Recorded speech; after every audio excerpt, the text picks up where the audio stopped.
So guys, it's a security contest, right? So maybe YURI violated some security during sharing the screen. Was a practical test, right? Practical test, yes, of security issues. But I'm happy to see you all back. YURI, are you with us?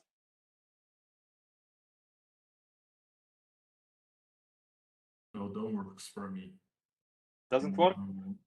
So if could you maybe test how it works, and while it happens, we'll pass the floor to another winner. So, and I invite Henrique Pereira. Could you maybe do that? Yeah. Okay. Yes. Henry. Try to share my screen. Colleagues, when you perform, could you please just introduce yourself, just a few words about yourself, and then your application, and do the demo, and hopefully in 5 minutes. Thank you.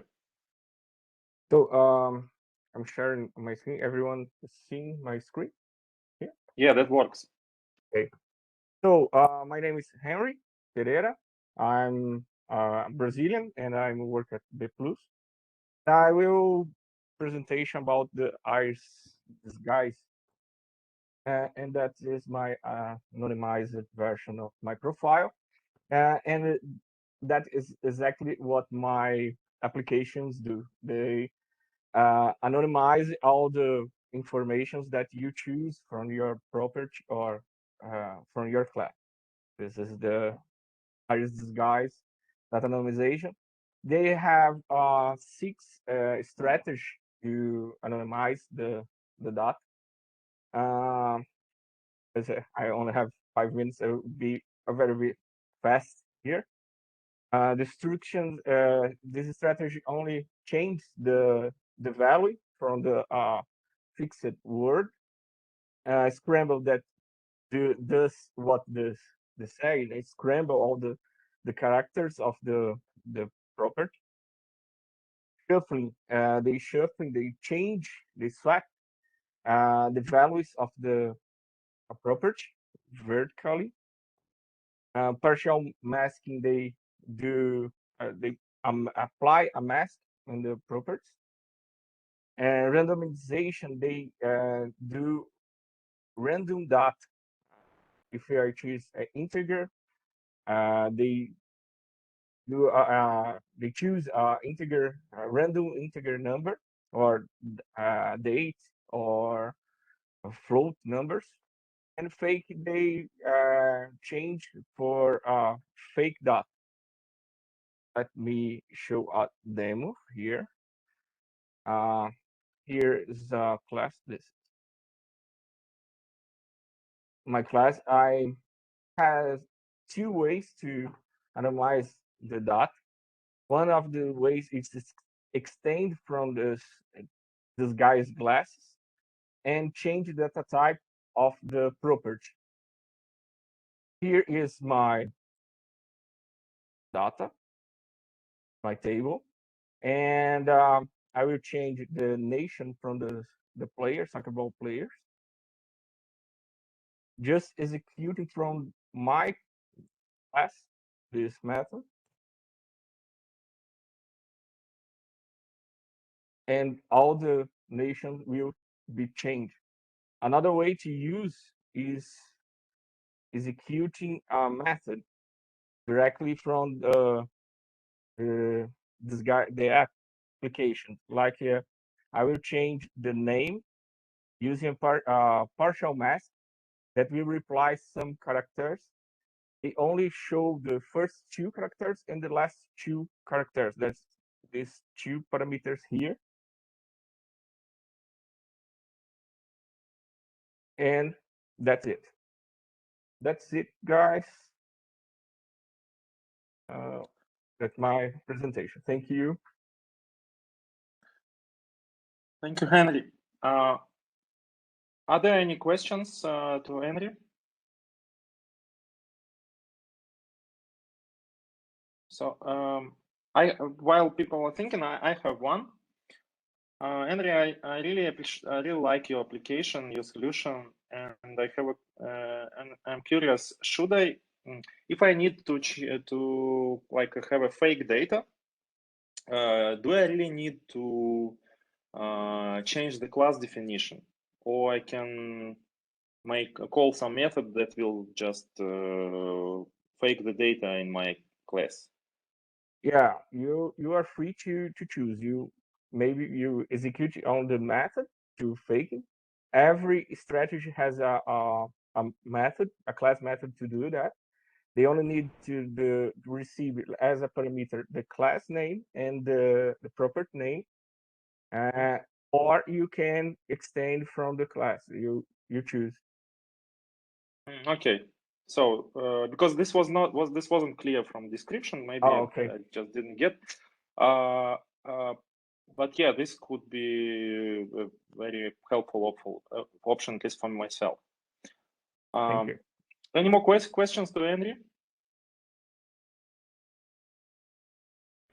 Okay, no questions. Henry, thank you so much for really great example of solving a common security problem, like how to anonymize data.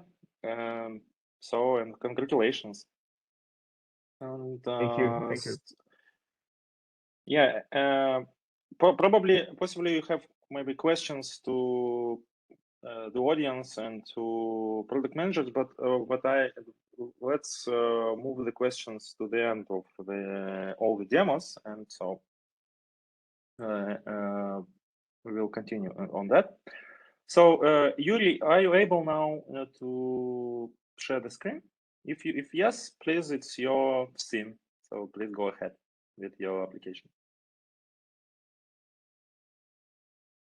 And you are on mute, I think. Please unmute yourself.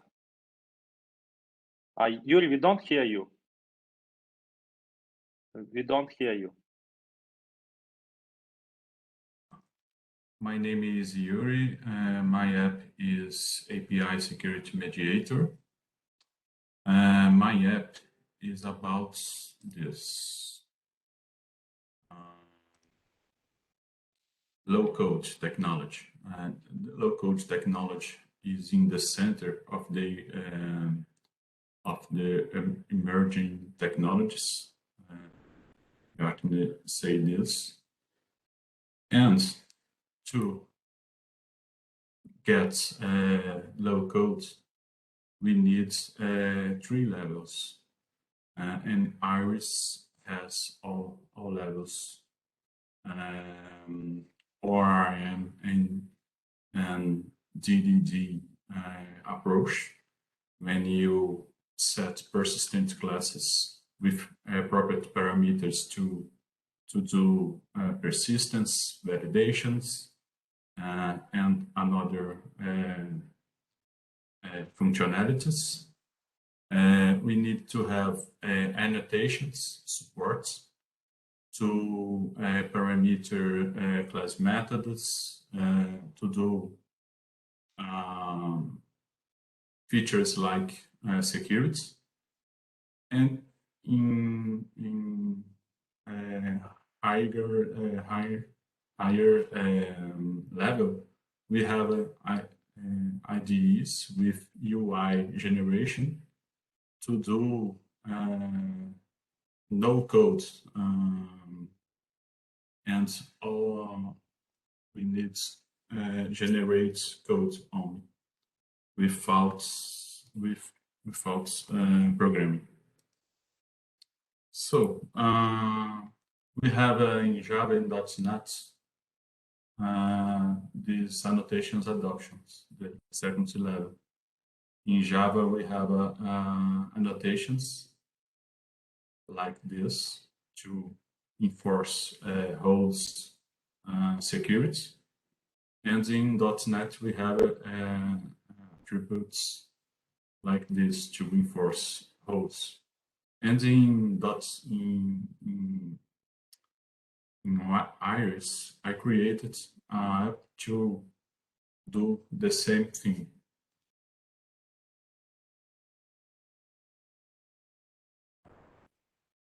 So we have a REST class, with annotations to do role enforcement. So we have a security roles, person admin. And when you call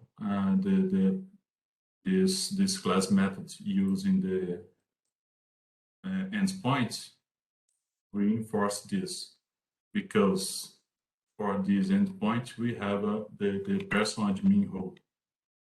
So when I remove person admin role for system user and execute again the methods, system is not authorized for this request. Okay, so my app is for using X data to do security and in the future another functions. Thanks. That's great. Cool. Quite impressive, Yuri. Thank you. And congratulations with your win. So this was very exciting battle all the week. Yeah, thank you. And you even introduced 2 applications, so at least one made it. Okay. And who's the next one? Dmitry, are you ready to make a demo? Would you please? Oh.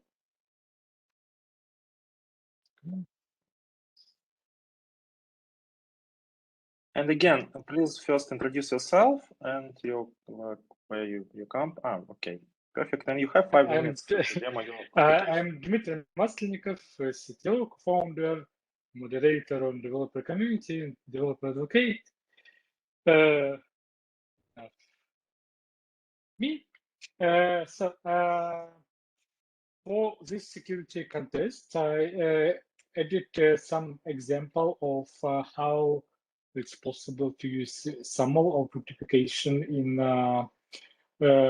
application like in enterprise, where like for enterprise, it's important to have one place for authentication for SSO.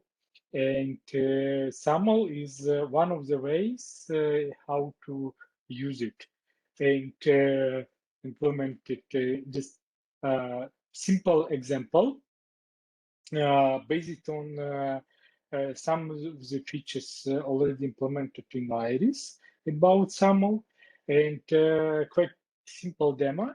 Unfortunately, it's not so easy to make a really working demo due to like it's an enterprise, it's a for enterprise, so you would need just access to enterprise SAML providers. And I have, for instance, Google, but it has some limitations, like when it's change access, it can fix access even up to 24 hours changes to propagate changes, so may not work as I would expect it, but I just show some details how it's supposed to be. So it's my company's Google admin. So I have here my users of my company, and I can add some of my applications used by my users in my company. And for instance, this is my demo application. I add it here, and to edit like here as this way, a custom SAML app. Here's some name, icon, and I need this metadata. and to provide these two URLs, which goes from my demo application. It's ECS URL.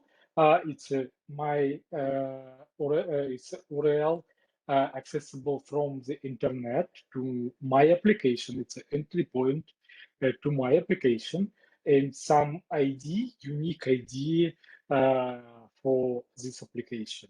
So I already have it, so I don't be able to add one more, and I can use it. I have to enable to one or more people in my company, so I just enable it to everyone, and have this test some login, and it tries to log in with Google account, so I have to like my personal and this corporate account, but just because not everything is propagated, so may not work. And another way, like we have just this Google page, and here maybe you know this link to some Google applications, and just here at the bottom we have our application as well. So it will be possible to our users of our company, so it's my company's account, to enter to application just very easy without any other login and password. So it would work. It would show here some more details about email of the user. And yeah, it's just quite simple, just working with XML and just parsing work and so on. Quite simple. And I have one more application for the contest. It's about this passwords tool, where possible to generate secure passwords, like with default range of 12 symbols, and you upper letters, lower letter, number, or just any other symbols from this list.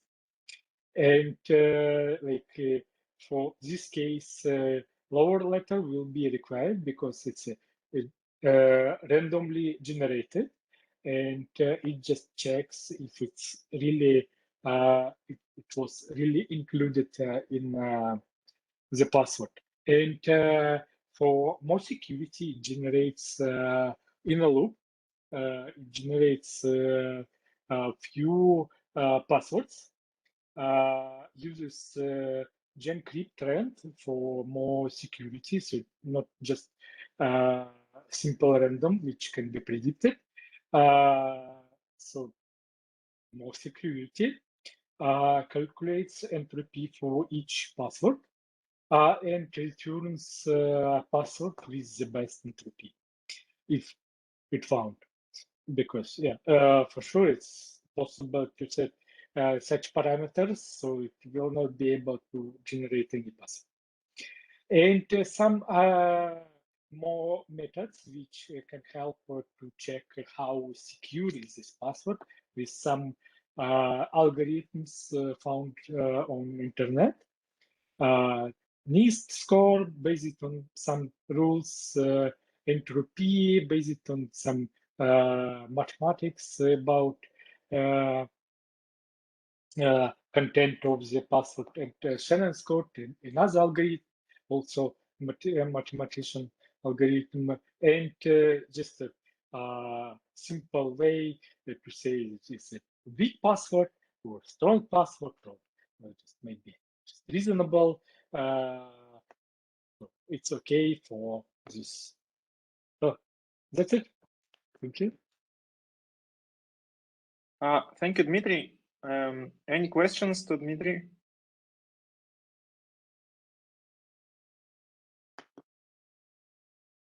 Okay, Dima, just quick questions from myself.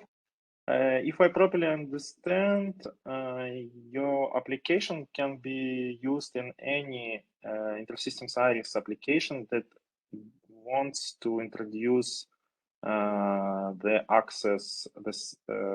user access via SAML. Am I right? Yeah, for instance, if let's say about Microsoft has Azure Active Directory, like the same Active Directory but in cloud, and for instance, you have share again, show their page a bit different.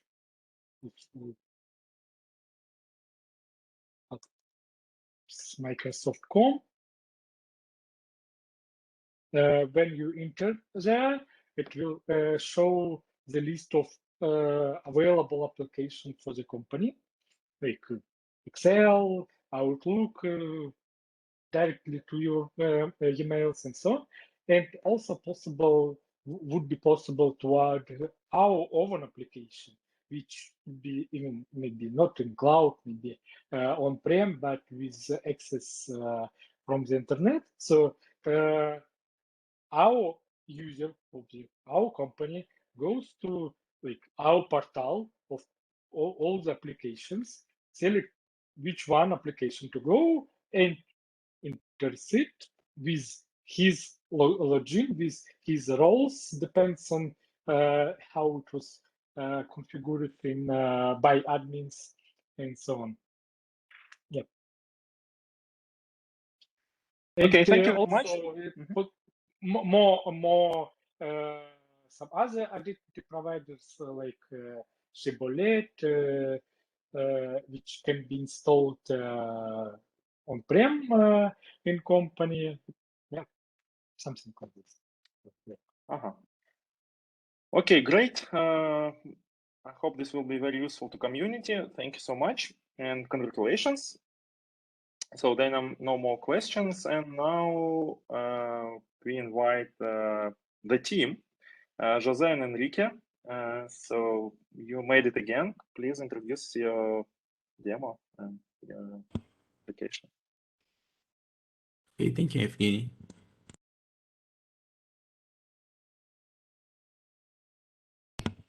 Jose, could you share the presentation with us?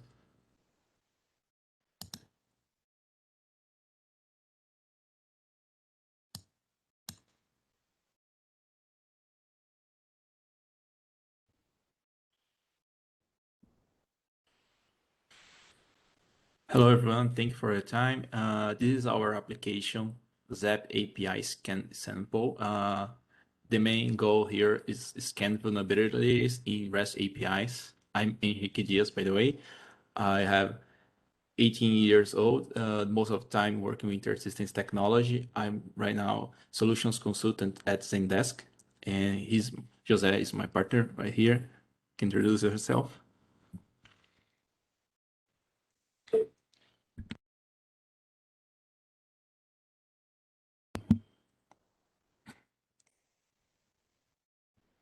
Sorry, I can't unmute and present share screens at the same time. Sorry.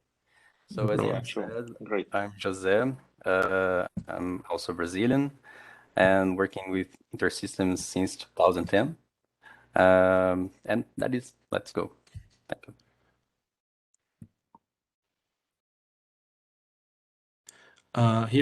We have a kind of problem or solution. As a developer, we are always looking to create great applications to help people around the world.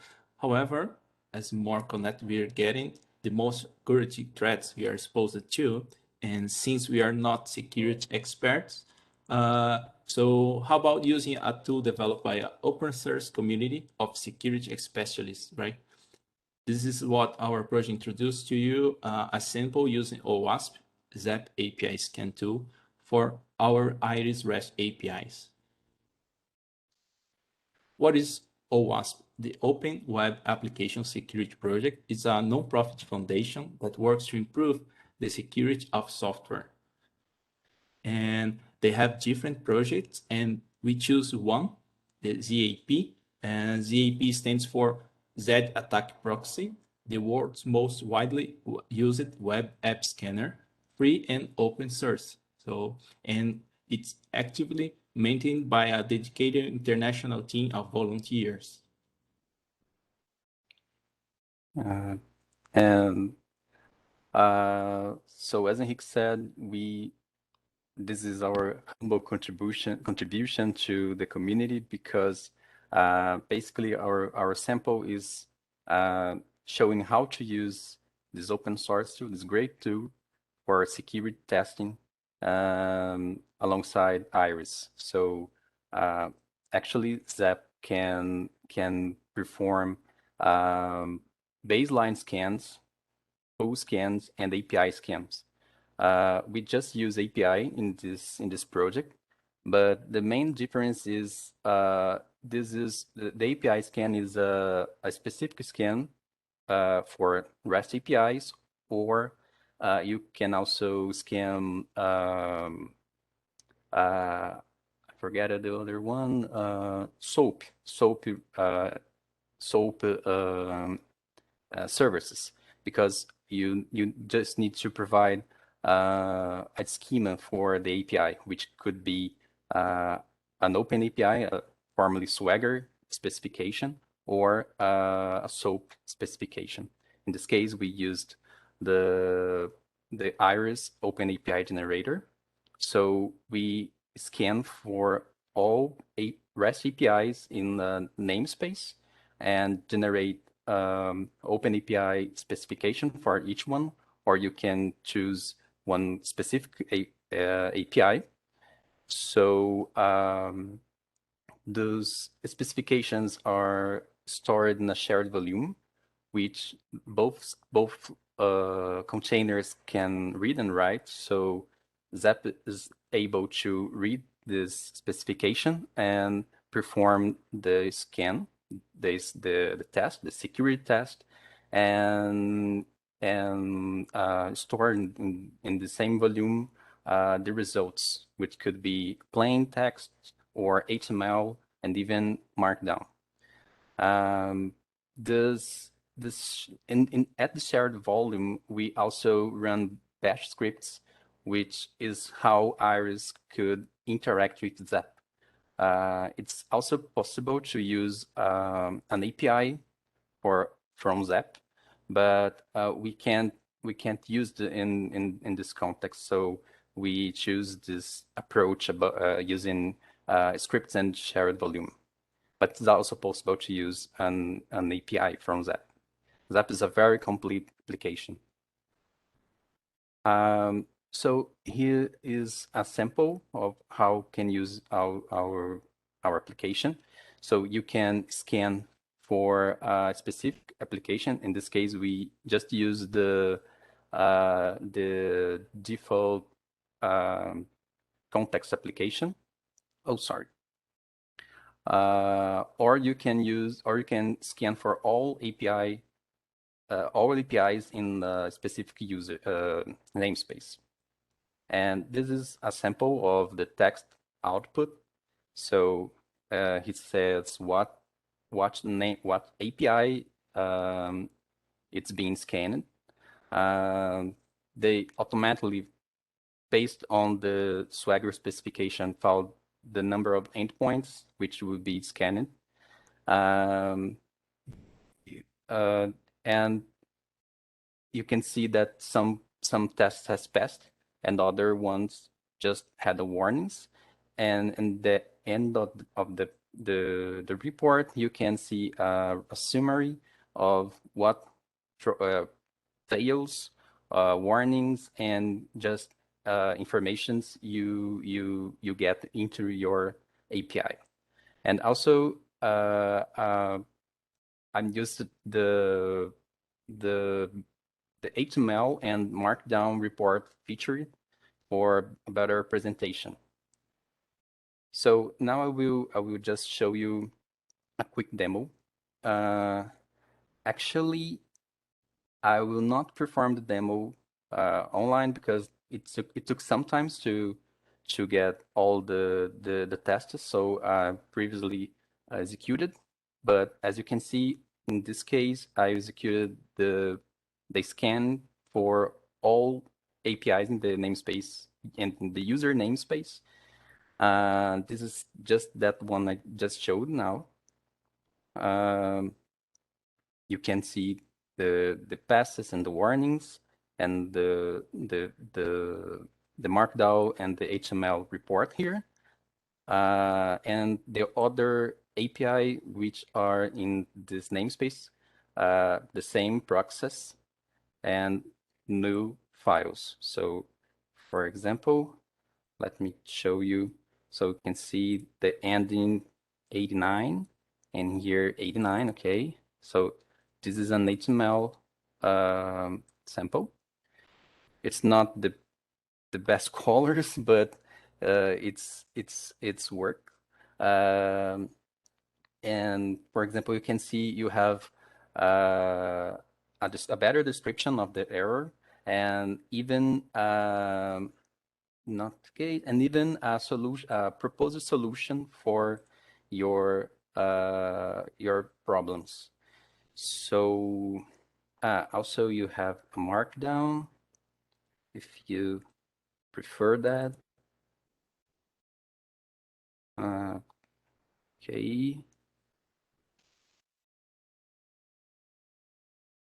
So it is the same information, but in a different report presentation.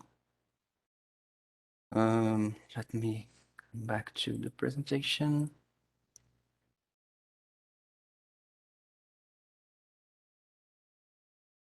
Yeah, and as I said, it was a very humble contribution because we just ran one single feature, which is API scan, but we are planning to extend the features by using the other types of scans. So you can scan, for example, all the CSP pages in the namespace or a specific application, CSP page of a specific application.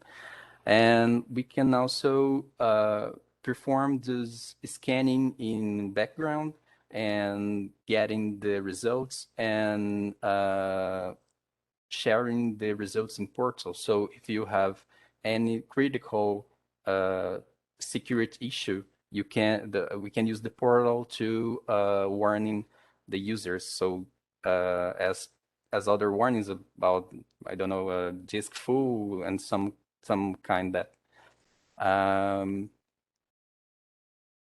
And that is it. Thank you very much for listening. And if you have any question, please go ahead. Thank you so much, and Henrique and Jose.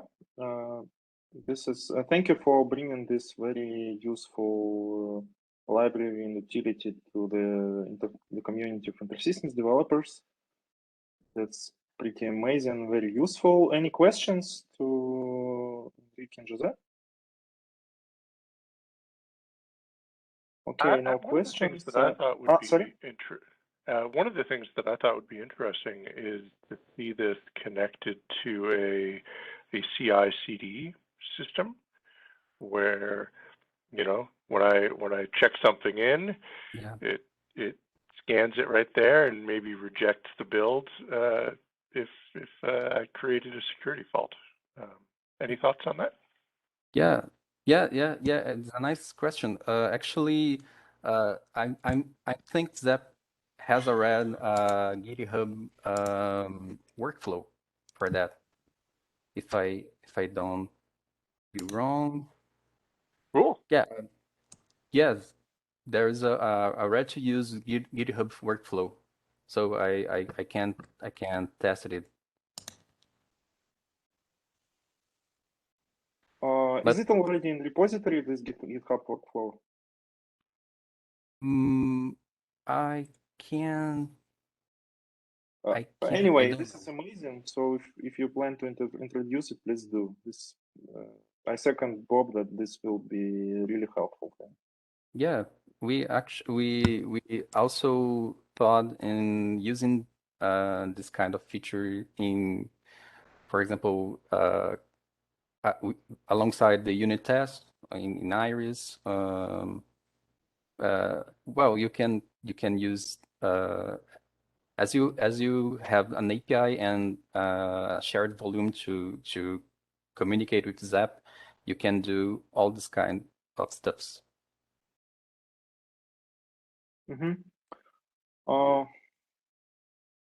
Thanks. Bob, any more questions? That was it. Thank you. Yeah, also speaking about CI/CD and tests, I noticed a new enhancement in Dmitry's repository. He has a CI/CD for InterSystems Aris tests, right, in Password tool, I believe.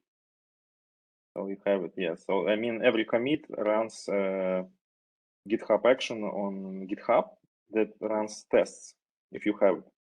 So it's like refer to you, Henry. So maybe I saw you had tests in your repository. Maybe you can benefit from this approach, like that your tests are being can run with every can be executed with every commit and push to master and or main, what you prefer. Okay, great. So any questions? So we had all the demos from all the winners, and as I said, we also have other 10 applications. Great applications can be found on Open Exchange, and we can discuss now. Any questions from the audience, from those who is on the call too, about the competition itself? Anything like what was good, what's wrong?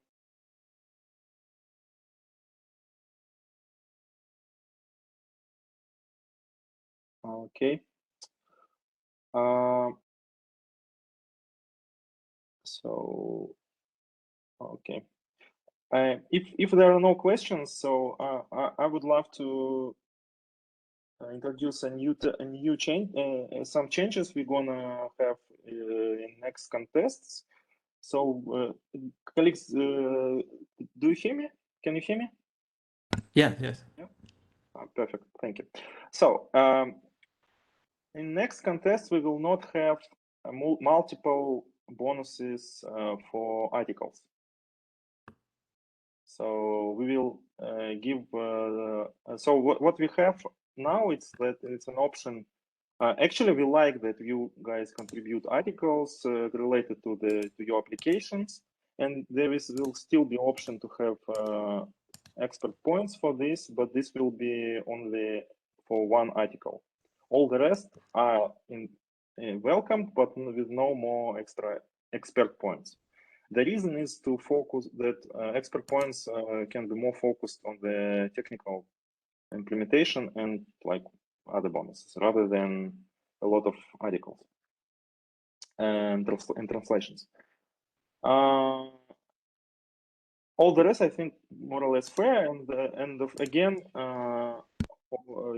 if you have any ideas, please contribute, because we are listening to you and we are introducing and we're changing the rules, introducing new terms, new bonuses to make the contest more fair and attractive to participants. Also, any comments on that? Actually, I would like to say that this context was a very challenging subject, because I'm saying by myself, but I think it's common, because security is something which developers usually delegates to DevOps teams. So I really like this subject, because force me at least to search about this topic, And final tool like Zap was great because it forces you to at least getting along with issues which every developer should know. So I really like this context, and I certainly this generates a lot of useful code for the whole community. So thank you for congratulations for this topic. It was very interesting. Jose, thank you, and thanks so much. I agree. Also, your colleagues, you are very welcome to introduce, to suggest us and advise other useful topics. So we will. I think John wants to say something.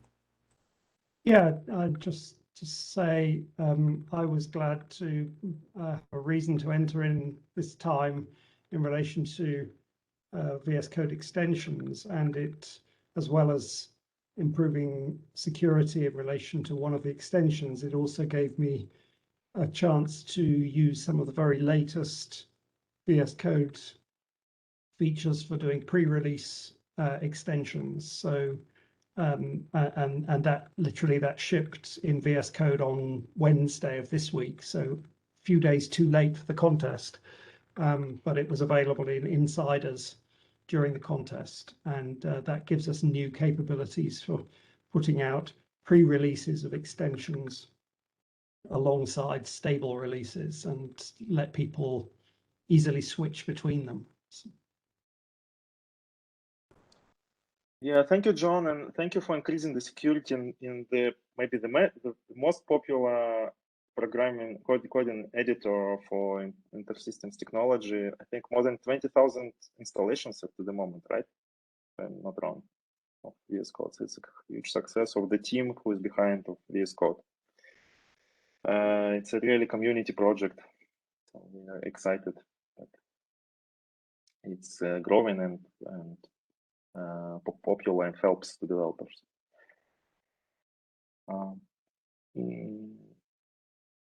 Any new questions, discussions, ideas? Yeah, because if not, I'd like to introduce a topic of the next contest. And the next contest will be about datasets. The datasets, how to load it into Iris, how to deploy it, how to change it, and everything, how to deal with data, like import, export, and deployment. For example, Henry, okay, it's maybe for your case, you anonymize something, okay, and what the next, maybe how to deploy it. I hope you will like it. And in next few days we will announce when it will happen, when it will start. You will not wait a lot, so it will start soon. So we'll give you some days of rest. But I hope some other developers will join, because the topic is, we hope, interesting. Okay.